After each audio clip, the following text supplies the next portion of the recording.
Şems-i Tebrizi kimdir?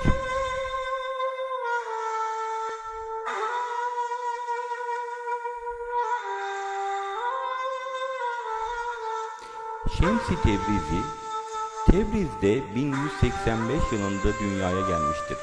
Asıl ismi Mevlana Muhammed'dir. Melik Dat oğlu Ali adında bir zatın oğludur ve Şemseddin yani dinin güneşi lakabıyla anılmıştır.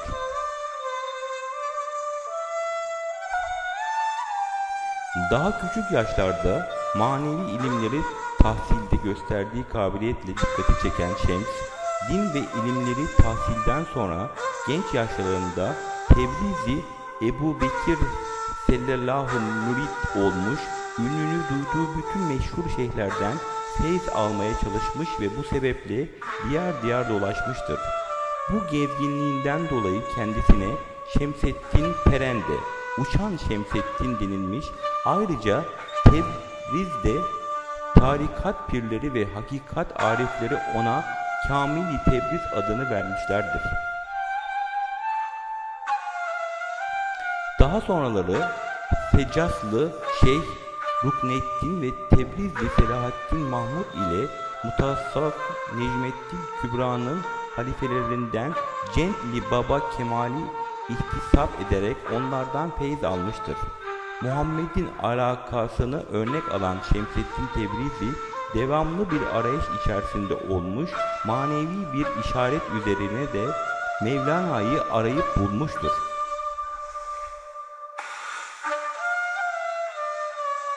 Dünyaya kılık ve kıyafete önem vermeyen Şems, Mevlana ile 3-3,5 yıl süren beraberliği neticesinde onun hayatında yeni ufukların açılmasına vesile olmuş, onu ilahi aşkın potasında eriterek kamili bir hak aşığı yapmaya muvaffak olmuştur.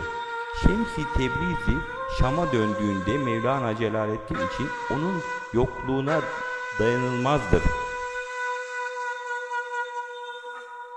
Şems'in varlığını kabullenememiş kimseler Mevlana Celaleddin'e ileri geri laflar etmişlerdir. Mevlana'nın bu kimselerden birine verdiği cevap şöyledir: onun ışığı vurmazdan önce ölü bir nakıştım, sadece taş duvarlarınızda o elindeki yay ile vurmazdan önce tellerime hep aynı nameyi çalıp söyleyen, kendi sesine yabancı bir kuru rebaptım. Ben onun avucunda bağlar, bahçeler, ağaçlar görür, deryalar gibi geniş deryalar kadar berrak sular görürdüm. Onun avucundan çıkan ağaçların gölgesinde dinlenirim. Lakin siz bunların hiçbirini göremezsiniz der. Bir süre sonra Şems-i Celaleddin oğlu Sultan Veled'in çağrısı üzerine Konya'ya geri gelir. Celaleddin bir daha şehirden ayrılmasın diye onu bir kızla evlenmeye ikna eder.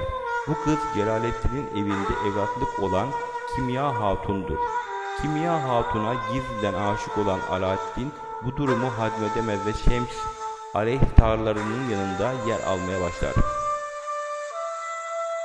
Şems Hicri 645 miladi 1247 tarihinde Mevlana'da meydana gelen büyük bir değişikliği hazmedemeyenler tarafından öldürüldü mü, yoksa geldiği gibi kimseye haber vermeden Konya'ya mı terk edildiği bilinmemektedir. Bir gün Konya'da Şems makamı olarak bilinen halk ve bilhassa Mevlevilerce Mevlana türbesinden önce ziyaret edilen bu mescid türbede mevcut sanduka boş bir sanduka mı, yoksa Mehmet Önder Bey'in bir hatırasında anlatıldığı gibi Şems gerçekten burada mı gömülüdür, bu da bilinmez. Niğde'deki Kesikbaş Türbesi de Şems'e izafe edilir.